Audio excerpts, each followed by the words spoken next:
A warm communal welcome to Barbara Brown Taylor.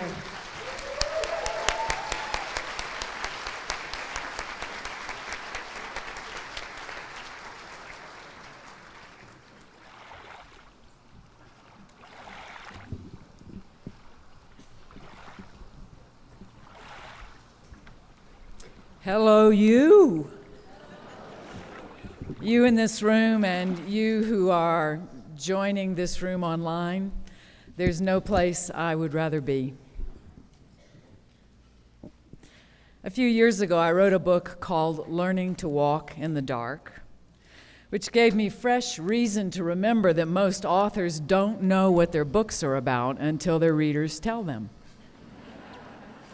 I thought my book was about challenging the idea that light is always good and darkness is always bad, especially in Christian culture, where, as a popular hymn has it, God is light, and in him there is no darkness at all.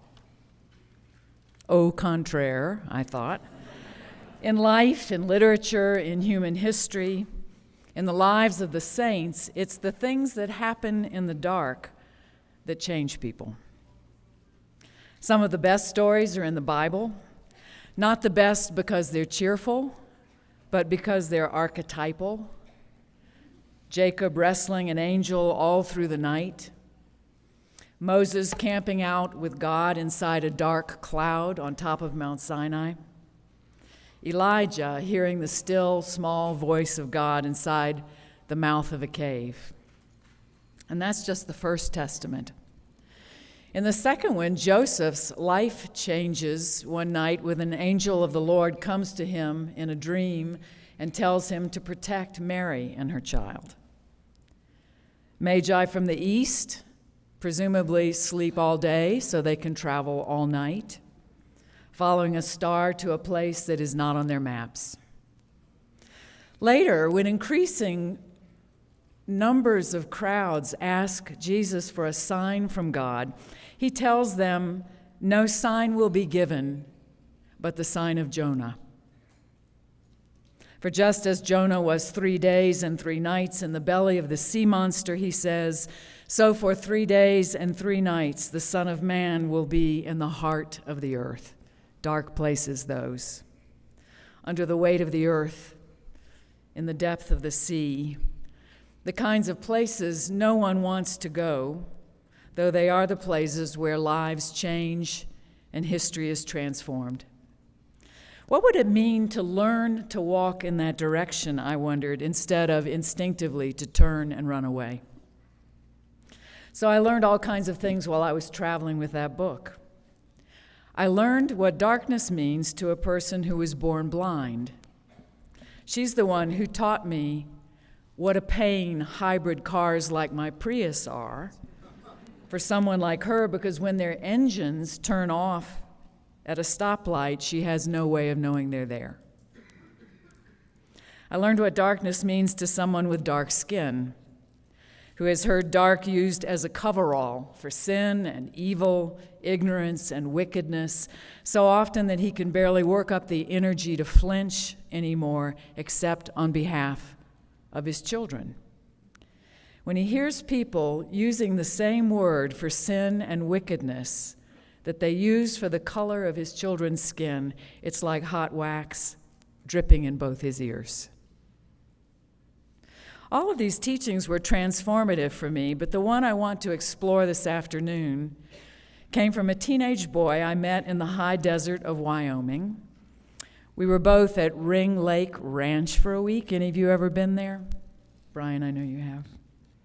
Where I was talking about my book and he was hanging out with his parents. Since there isn't much else to do at Ring Lake at night, he came to one of the talks with them, in which I was trying to help the people present make more positive connections with darkness than dark chocolate and dark beer. When they talked about the kinds of things they had in their darkness folders, I said, "Why do you only put scary things in there?" All kinds of wonderful things happen in the dark, including but not limited to falling stars and meteor showers, Northern lights, harvest moons, fireworks, fireflies, first kisses by campfires. After I'd worked this angle for a little while, the boy raised his hand. He said, "All those things you mentioned are great, but they're all about light in the dark, aren't they? The stars, the fire, the moon, it's the light in them we're drawn to, not the darkness that surrounds them." Oh, what a clever boy. Just like that, he helped me see I was still working the duality between light and dark, treating them like two separate things that could be kept apart from one another, instead of ever shifting stops on the single color wheel of all of our days. So I was ready for what the next person at Ring Lake said next. What about twilight? Where does twilight belong in this picture? You probably already know, as I did not, that twilight refers to two times of the day, dusk and dawn, when there is a gradual shift between the two. These are all metaphors. All I'm going to do for my hour is work metaphors. Light and dark, and light in the dark, and twilight. We use the words in different ways to point to different things, but if you think about how you use them, you may discover that they all say something about your comfort level with where you are and what's going on. Have you come to a moment of clarity about a decision that was weighing on you? It's like all the lights came on at once. Are you caring for someone you love who's slipping away beyond help? It's a dark time for all of us right now. Maybe the burden has lifted and you feel more hopeful than you have in ages. I can finally see the light at the end of the tunnel. What phrases like these tell me is what incarnate creatures we are. When we bump into things we don't have words for, we use words we have, which come from the world of sight and sound, skin and sensation. We are embodied souls with soulful bodies. So when it comes time to talk about things that are hard to talk about, we talk about things we can, like food for the journey, and living water, and second birth, and seeds of faith on the path of descent. Thanks to the young man at Ring Lake, I have spent a lot of time thinking about twilight, the dusk version, as a metaphor for the path of descent. The upper end of the path, anyway. When it's no longer light, but it's not what you'd call dark. When the rods and cones in your eyes are shifting from full color to shades of gray. When there's still time to chuck it all and go inside, flooding the house with artificial light and forgetting all about that gathering dark outside. Twilight's a potent time in the soulful body of the world. The cicada choir in the woods tunes up. I'm glad to hear it sings here as well as Clarksville, Georgia.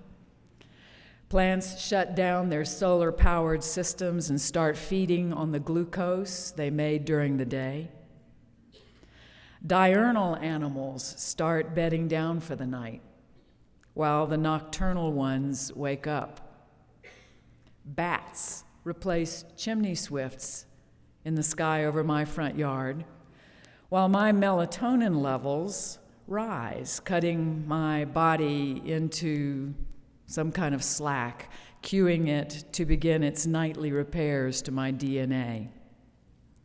Before Mr. Edison, twilight was when the candles and the lamps were lit, changing the smell of the house along with the distance between those who lived in it. Anyone who wanted to read or stitch or see each other's faces while they talked came closer together than they had been all day, gathering in the halos of their small, handmade lights.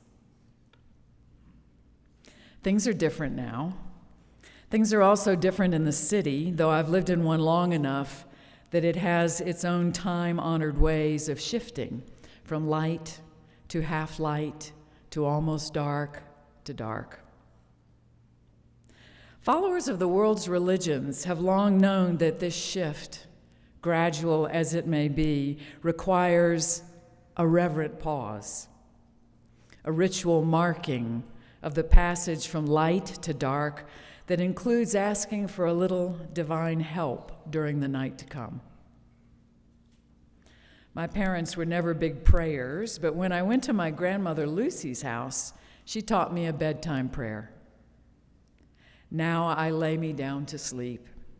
I pray the Lord my soul to keep. If I should die before I wake, I pray the Lord my soul to take. Did she know about the monsters under my bed? Or was she simply the first to make me wonder exactly how a 5-year-old might die before she woke? Either way, it was enough to send me home glad my parents were not big prayers. Later in life, I learned that the peril was not in the prayer or under the bed, but in the night itself outside, for fear of everything most human beings, could not see the predator. Inside the house, could not see the top step of the long flight down, could not, above all, see the future. The dark corners inside my mind were even more frightening than the ones outside it, because absolutely anything could happen in there. Zombie apocalypse, sudden onset of mad cow disease. I often wonder if having a vivid imagination is really a good thing. But it's certainly a human thing.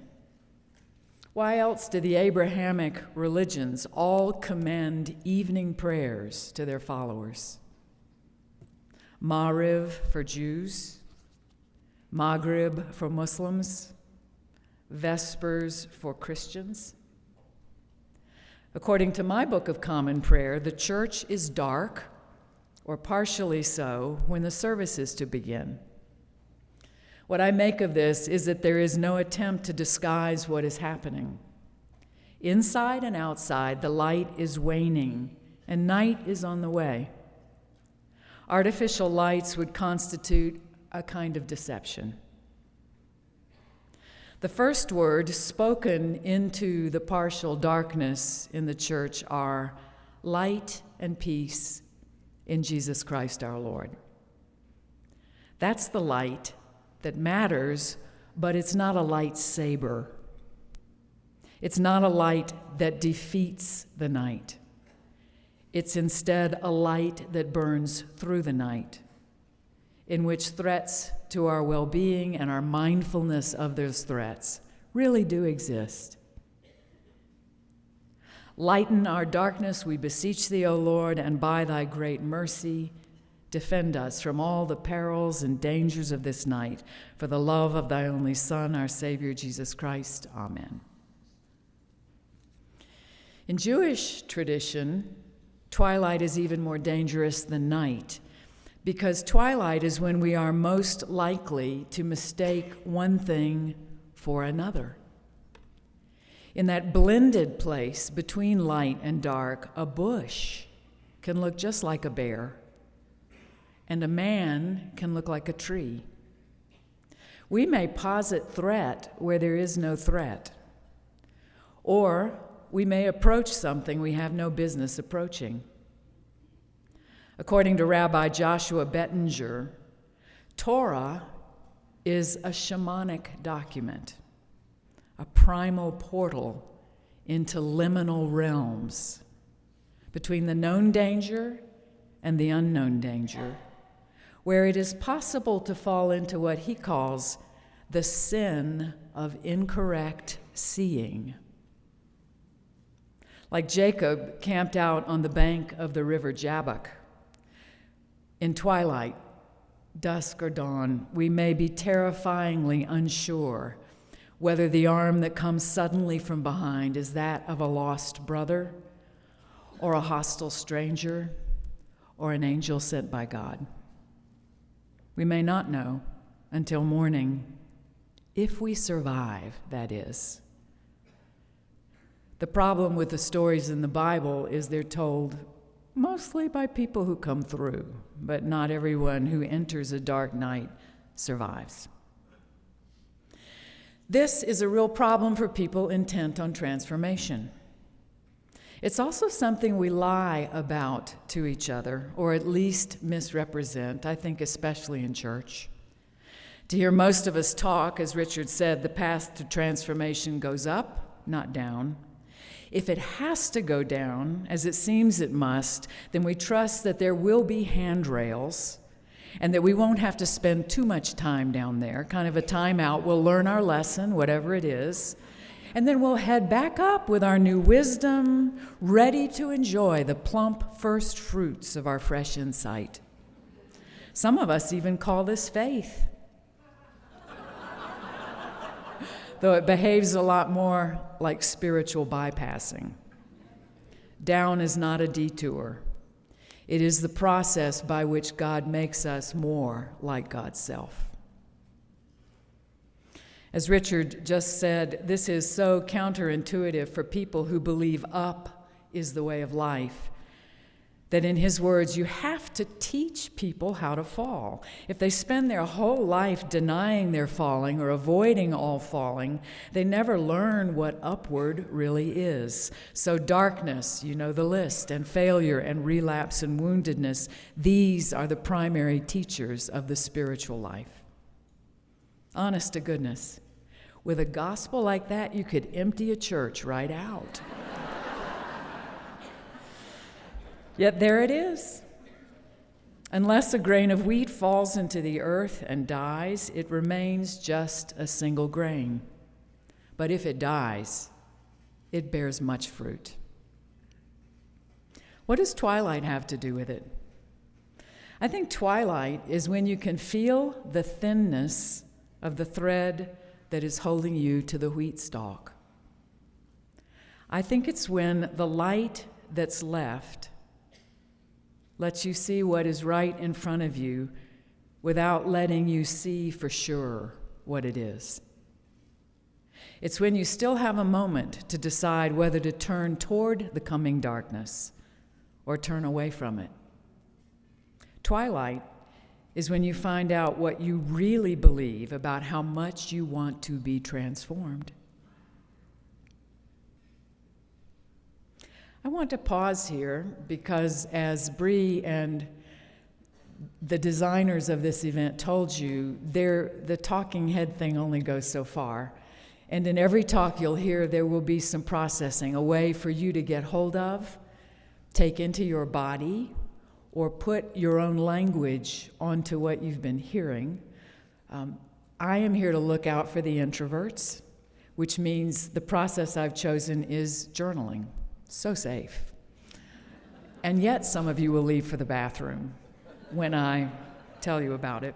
I'm going to do this 2 times. I'm going to do it once now, and I'm going to do it again later. But having heard what Paul said about compulsive note-taking, I'm also going to give you permission to stare at a blank page or to doodle. And if you have to make a to-do list for later, who am I to tell you how to handle your twilight? So here's what I thought. For the first writing assignment, and you need not worry about time, though it may be interesting later to find out whether it seemed long or short to you. The first question I thought I would lead with, though you are free, given what I've said, to design your own, is: when did you last wrestle something in the dark without knowing whether it was a brother, a sister, an angel, or God? What was that like?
For how many of you is that a really long time? For how many of you, this is a Goldilocks questions, for how many of you is this a really short time? See, for how many of you is it just right? Okay, that's information for later, thanks.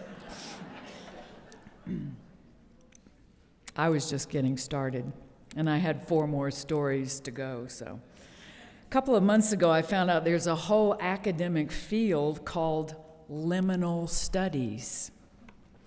I discovered it by reading a review copy of a book called Neither Here Nor There, edited by Tim Carson, in which authors from a wide variety of disciplines talk about the role of liminality in their work. It'll be published next year, or soon. Keep an eye out.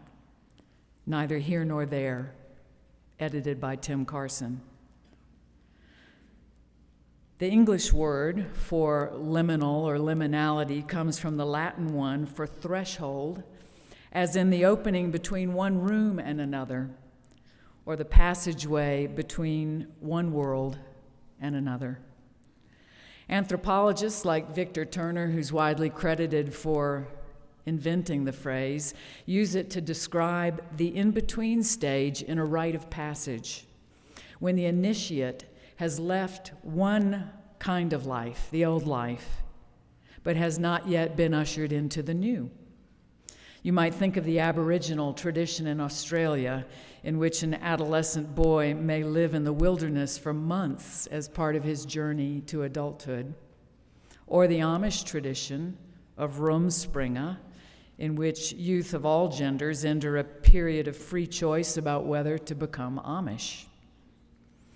Philosophers like Karl Jaspers use the word liminal to describe the potent space between 2 worldviews or 2 empires, when human beings ask unprecedented questions about reality because their unquestioned grasp on life is loosened.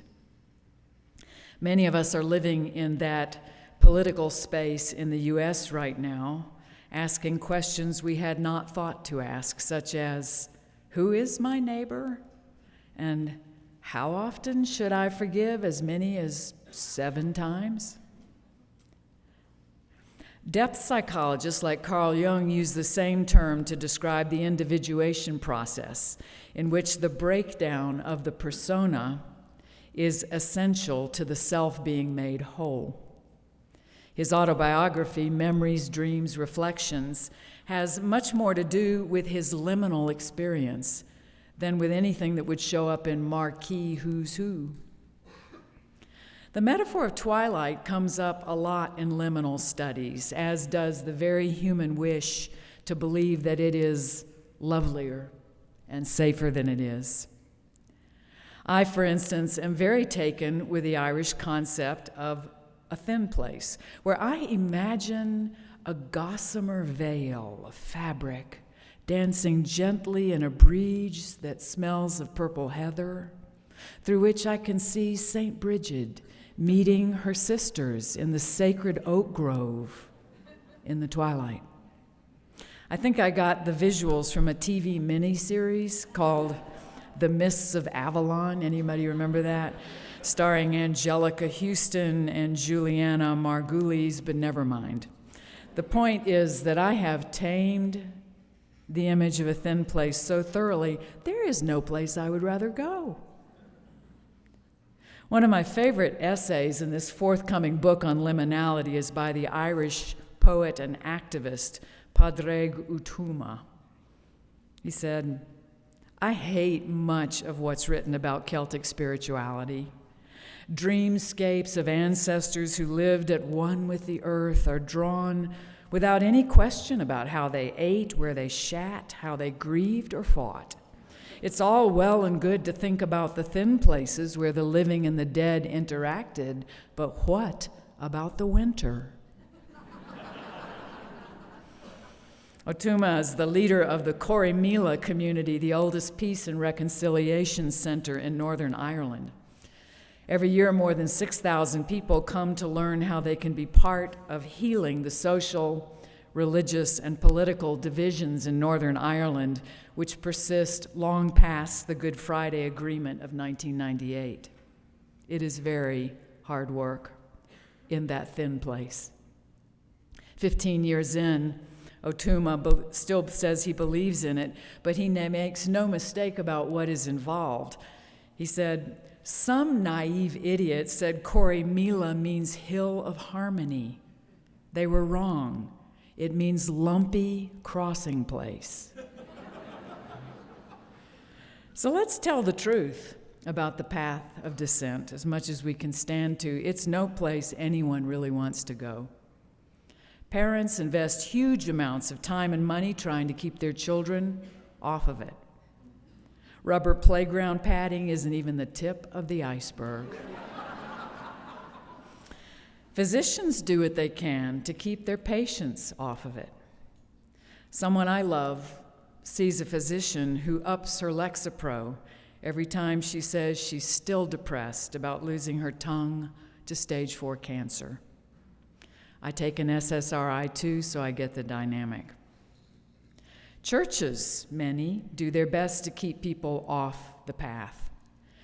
Keeping a liturgical calendar with Ash Wednesday and Good Friday on it helps, but there's no substitute for teaching people about the path of descent, the discernment required, the companions, the rituals on the way. That happens more often in the church basement, where the 12-step groups meet between Sundays. Here's what Otuma says. Many of us spend time in the Saturday between crucifixion and resurrection. Some of us live there permanently in our lives, in our country's life, in our sexed and disempowered lives. We have the torture of the past on our backs and some kind of horizon hoped for at our front. It's a threshold, with hints of one and the other always tapping us. It's both exhausting and exhilarating to be on the cusp of breakthrough at the cliff edge of destruction. It is utterly physical.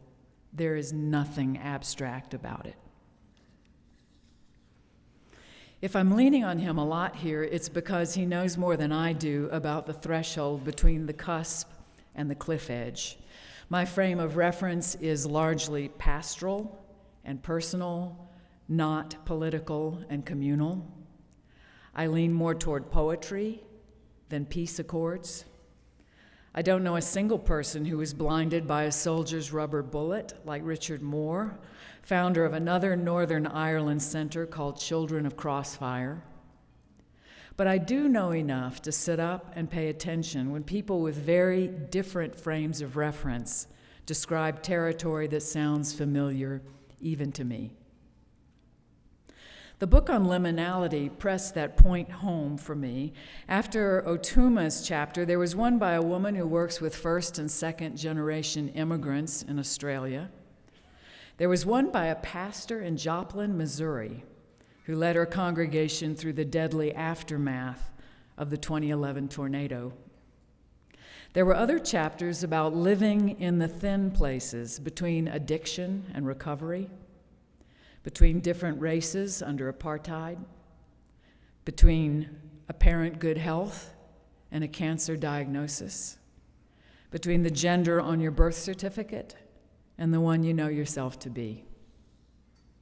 As different as the stories are, what knits them together is the human experience of being between, either alone or in community, between a known place and an unknown place, between a certain place and an uncertain place, between a place of safety and a place of danger, in between.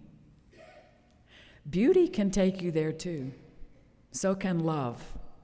But most of us are not afraid of those kinds of transport. We don't use the word dark when we describe them. It's the ones that can take us apart that we fear. So here's my testimony about the path of descent. Not the truth, but my testimony. I'd like to talk about that later. Not the details, in other words, but the touchstones, the places that I believe have other people's handprints all over them, though their details are different from mine. So see if any of them sound familiar to you. 1, Dante Alighieri was right. More often than not, you don't set out on the path of descent, you find yourself there. You don't act as much as you are acted upon. Here's how the first canto of Inferno begins in Seamus Heaney's translation. In the middle of the journey of our life, I found myself astray in a dark wood where the straight road had been lost sight of. How hard it is to say what it was like in the thick of thickets, in a wood so dense and gnarled, the very thought of it renews my panic. It is bitter, almost as death itself is bitter, but to rehearse the good it also brought me, I will speak about the other things I saw there. Spending 3 nights in the belly of a sea monster brought Jonah some good too, but he did not buy a ticket to go there. I read Jonah again today, and my translation reads, "And God produced a large fish for Jonah," in which Jonah found himself going in a direction he did not choose, inside a fish that was doing its best to digest him. Talk about bitter. That seems to be a touchstone for a lot of people. Not just the sense of being inside something much bigger than you are, but also the sense that you're in the middle of our life. Did you notice that first line? In the middle of our life, our human predicament. It's not just yours alone. Even if you cannot see anyone else in the dark wood where the straight road has been lost sight of, even the passive verb there, it's the plural pronoun that occurs to you and not the singular, in the middle of the journey of our life. Others have found themselves here before you, as others will follow in time. This is a great comfort, even in the thick of thickets. 2, but for the time being, you are alone.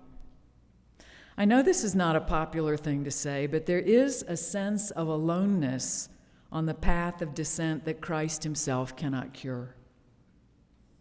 According to the Gospels of Matthew and Mark, it was a touchstone on his own path, the sense of abandonment, utter aloneness at the end. You'll have your own ideas about whether Easter Sunday took that sense away from him. When I read that he rose from the dead with his physical wounds extant, it's hard for me to believe that the spiritual wounds did not come right through with them. That would be another great comfort, actually, to have that assurance that there are some places no one else can accompany you, even when they're sitting right beside you, holding your hand.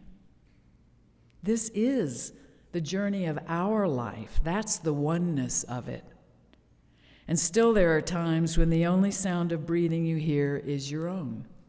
That's the two-ness of it. The goodness of it, though it's far too early to say so yet, is the clarity that comes when you're not matching your breathing to anyone else's, or trying to hide your breathing from anyone else's. If you have feared being alone, here it is. If you have longed to be alone, here it is. There's no one to tell you where to put your foot next or how to take your mind off things. It's just you on the path of descent, getting a true feel for your own dimensions, your own feral strength and weakness. There is no substitute for this. It's why people go off alone in the desert to pray. It's why they get on the Appalachian Trail in Georgia and get off in Maine, traveling solo the whole way with no more than what they can carry on their backs. These are chosen descents, which makes them different from unchosen ones. But solitariness is the tutor, the teacher, they all have in common. 3, there's also the ineffability factor. How hard it is to say what it was like. In my experience, it's not just that the words to describe the dark wood are hard to find. It's also hard to find anyone who's very eager to hear them. Once you've lost sight of the straight road, you become destabilized. You can see right through things that once seemed solid to you, including quite a few things that other people still hold dear. Sharing this new clarity does not win you a lot of new friends. As Richard has said, you can come in for a lot of pity or disapproval from those whose path you have left, or who have been down your path before and don't ever want to go there again. The ones who love you send cards with cliches on them. It's always darkest before the dawn, which is not true, by the way. The ones who don't love you send you mean tweets, or they lose your number altogether. This is not such a comfort, but it does help explain the elemental aloneness you can feel. When you're on the path of descent, it's almost like you become taboo for a while. People cut a wider swath around you. You don't look or sound as safe as you used to. According to the anthropologist Mary Douglas, who wrote one of the great books on the subject called Purity and Danger, these are her words, taboo protects the local consensus on how the world is organized. It shores up wavering certainty. It reduces intellectual and social disorder. Taboo does. If you've ever served those who are dying or displaced or disabled, you've seen this principle in action. Even a loving community can institutionalize the care we give to people who have been destabilized, who are in their own dark woods. It helps us to get a little distance from them, to come up with programs and rosters of volunteers who can take the place of raw, unprogrammed interaction. But Douglas also says this about the liminal place between here and there, between the known and the unknown, the dangerous and the safe. She says, ambiguous things can seem very threatening. Taboo confronts the ambiguous and shunts it into the category of the sacred. That's an idea worth putting in a 3D printer. It's what this year's whole conference is about, laying hands on the ambiguous twilights of our days and moving them into the realm of the sacred. 4, which is where they belong, according to many, though not all, who've been there. I still remember a young man I met in my 20s, a 2-time survivor of Hodgkin's lymphoma. He had scars all over his body, don't ask me how I knew, where surgeons had removed things that could kill him.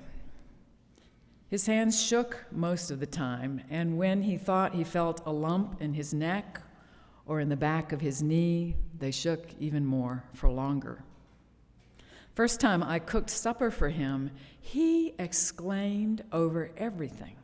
The beauty of the dishes, the smell of the food in the dishes, the mismatched monograms on the secondhand silverware, the arrangement of daisies in the vase in the middle of the table. He took several pictures of all of this while the food cooled. I thought he would never shut up and eat.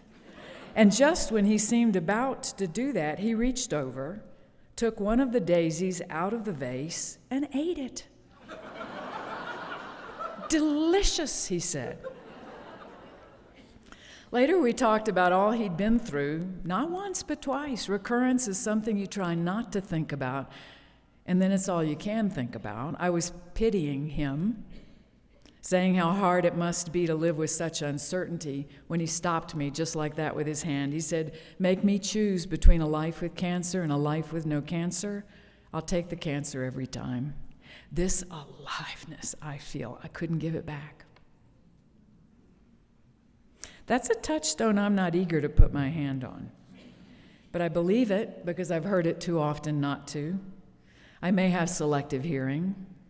Even in the belly of the sea monster, though, you can sometimes feel a pulse. Pum, pum, pum, pum, pum, pum.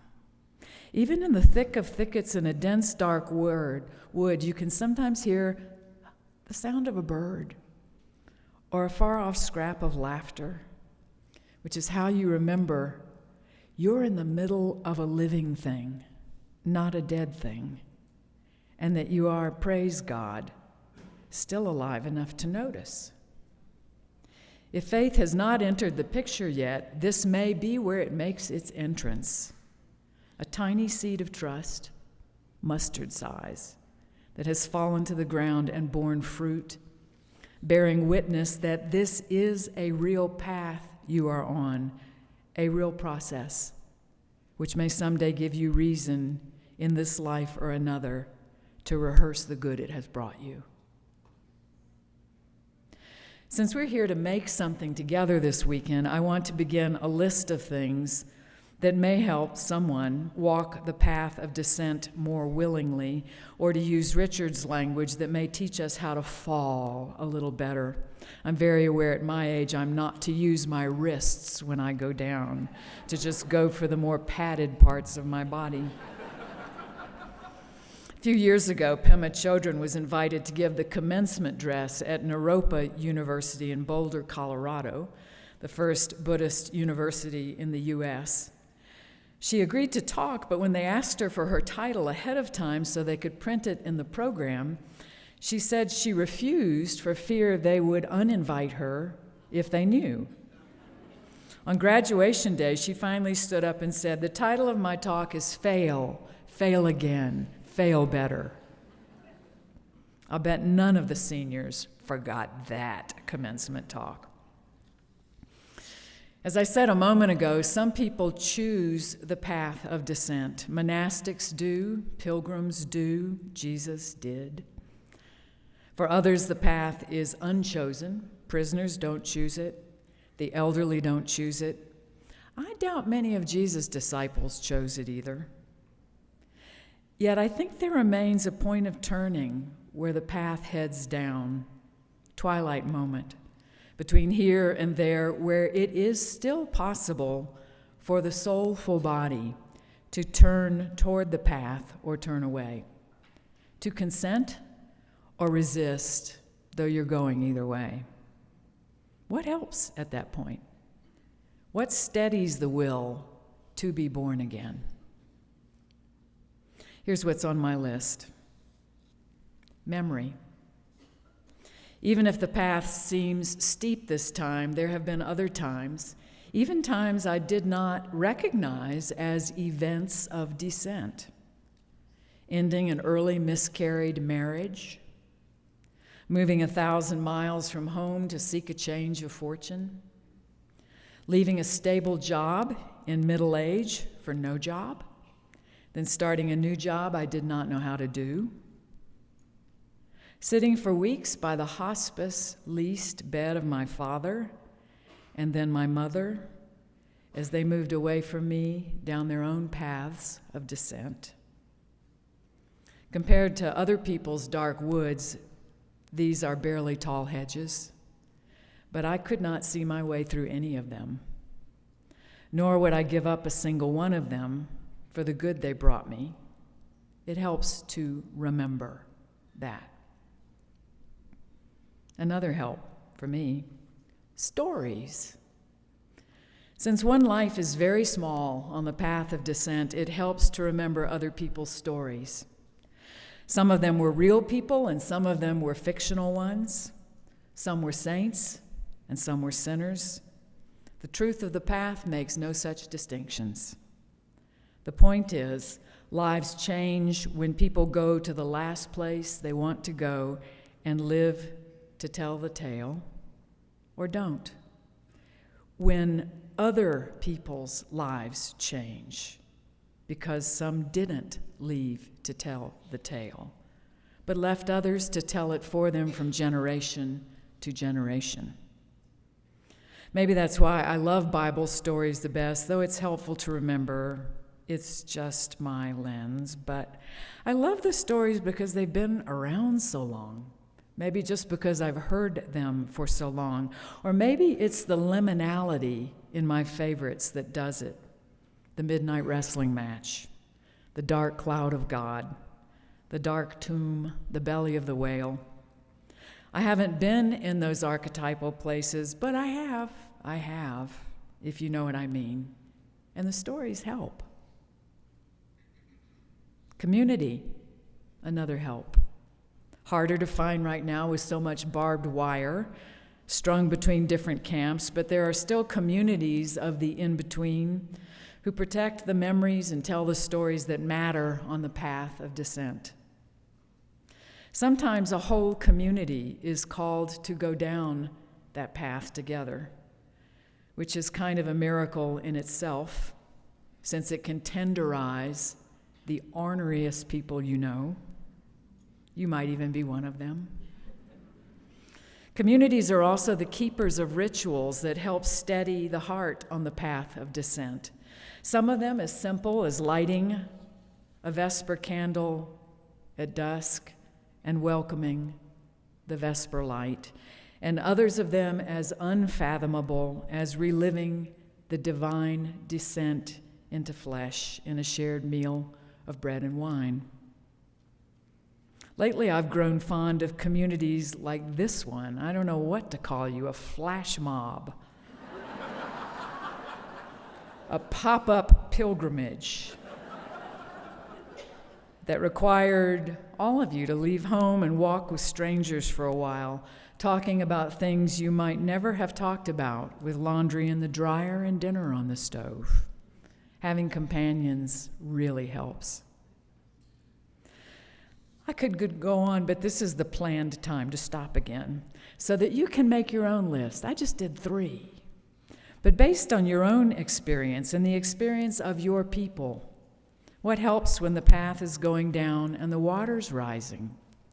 Call it the throat of the whale, where it's not yet dark and not yet light, but it's really, really slippery. What seeds of faith do you call upon to get you through the night?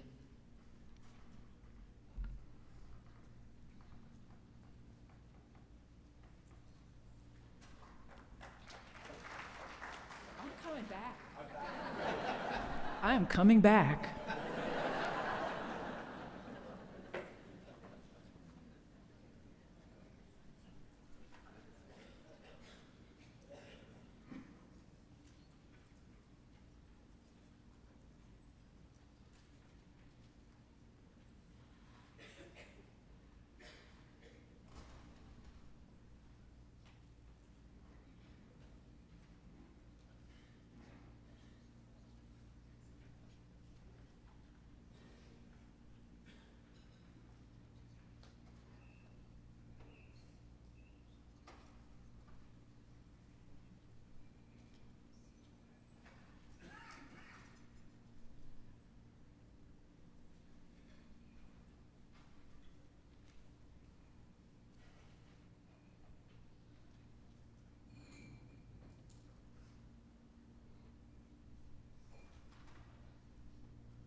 Who thinks that was longer than last time?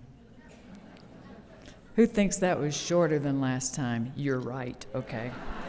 And I'll tell you why. I made it shorter because it occurred to me, though I just promised introverts I would protect you, I'm now going to break my promise. So I want to invite you, if you would like, will you tell someone sitting next to you anything on your list, a help? I think it would be interesting to hear and to really lower the pressure that yours has to be profound. Mine's has wild, inappropriate humor on it and TV miniseries, okay? So just so you know, it doesn't have to be way up there, okay? This is the path of descent. So you take a second. I'll just listen to the room. I'll know when you're done. And you're also welcome, like some people, when the passing of the piece is happening and they just go like this. So that means leave me alone. All right, take a second. I'll listen.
You're done.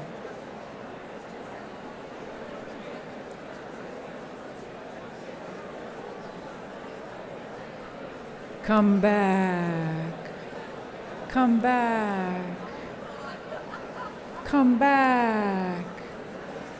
Those of you online, come back. Come back now.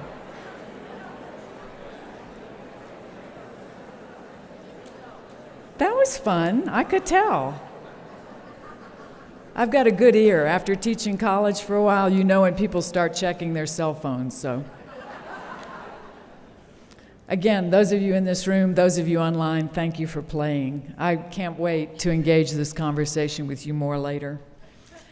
One of my seeds of faith is that your list will lengthen as this weekend deepens. But right here near the beginning, it is good that you have some touchstones of your own so that what happens while you are here stays with you when you go home. There's only one more person I want to introduce you to before the break. His name was Philip Simmons. He was an English professor at Lake Forest College in Illinois before he came down with Lou Gehrig's disease in 1993. 9 years later, he published a book called Learning to Fall that meant the world to me. I've stole the title of my book, Learning to Walk in the Dark, from him. I read his the minute it came out in 2002, 9 years after his diagnosis. Then I looked up his website so that I could send him a fan letter. We are sorry to report that Phil died from complications due to ALS on July 27, 2002, the website read, before his book was even 6 months old. But 16 years later, it still sings in several languages now, because he described the path of descent with such terrible clarity and great beauty and considerable humor. In a chapter called Winter Mind, he remembers going sledding by moonlight when he was a boy. This went best when there were several feet of snow that had been followed by rain and a new freeze, so that a thin, icy crust had formed on the surface. Grown-ups were so heavy they crushed right through that, so they could not follow Phil and his friends when they escaped the golden glow of their houses for the cold blue moonlight of a neighbor's field. For me then, he wrote, 12 or 14 years old, the essence of good sledding was fear. Speed mattered, and anything that amplified the sense of speed was welcome, hence darkness, cold, the absence of grown-ups, the waiting woods. Like all adolescent boys, we were in love with our own annihilation. Even if they fell off their sleds, he said, their nylon parkas worked just as well on ice, so they slid on their backs at ridiculous speeds, watching the woods close over their heads like a dark wave until they tore through the briars at the edge of the field, whipping through a small forest of alder and willow saplings before finally crashing into the stone wall topped with barbed wire at the bottom. That was good sledding, he said. When the run was over and I lay bruised and torn and unbearably happy, the silence would fall, and that's when I would hear it, the winter wind, breathing from the miles of forest at whose edge I lay, that chill spirit mingling with my own breath rising in plumes toward the brilliant moon, the cold stars. I would lie there a long time, feeling my back cool, my whole body cool toward the temperature of snow, listening to the wind that was hardly a wind, that subtle non-sound. Something happened to him at the bottom of that hill that was worth every minute of falling, he said. Later, when he was sick, when he rode a wheelchair instead of a sled, he remembered it. Emptiness, he said, like silence, like love, is not something we choose, not something we reason our way into, but rather something into which we fall, something in which we find ourselves. The fall into emptiness, into silence, has the nature of an accident. And though we can't choose our accidents, we can learn to point our sleds downhill. You don't know where you'll land, but you must be willing to take the ride. Must or may, I'll let you decide. But whether you're sitting in this room or joining this ride online, bless you 10,000 times for conspiring with me this afternoon. I look forward to wading deeper in this water with you and finding the pulse that unites all of us on the way. Thank you. Thank you.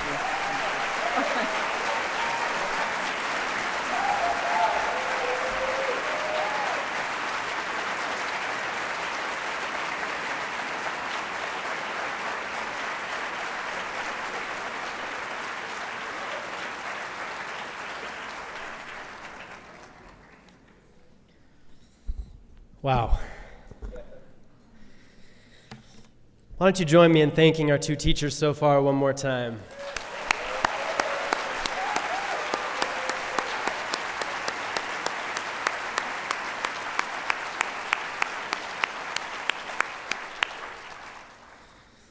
So, we're in it. Entering the twilight of our first evening, entering the twilight of this conference, being invited into places in our lives where that twilight is being experienced. So grateful for presentations that we've had so far, and while the kind of formal speaking section of our program is done today, the evening is still young. So, just to say what's coming up next, we have in the program this couple hours for those that you would like to join as a happy hour of drinks of alcoholic and non-alcoholic sorts for whatever your preference may be. And one of the ways of helping you all, it's a constant question that we get of, how can I find other people who are X, Y, or Z, I just met a guy who's literally here from the North Pole of Alaska. Where are you? Right over there. He literally is here from the town of North Pole, Alaska.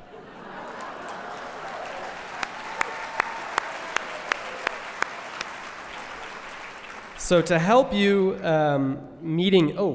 will you bring me the stanchion?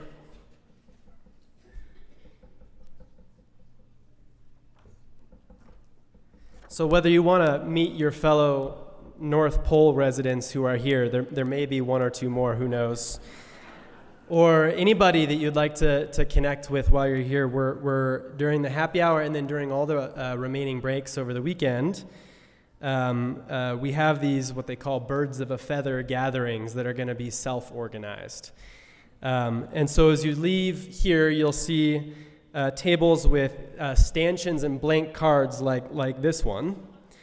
And if you want to form a group, you can take a card and write the name of whatever it is you'd like to connect with other people about. Star Wars fans, 12-steppers, under 40ers, survivors of trauma, whatever it might be. Yoga practitioners. Star Wars fans was my personal favorite, I don't know. I have on mine here, just to demonstrate, struggling or recovering Catholics, which is perhaps a widespread experience right now, or we encourage you to write on both sides so that they're visible to people walking by. On my other side, I put the real name of what I want, Rohrman Catholics.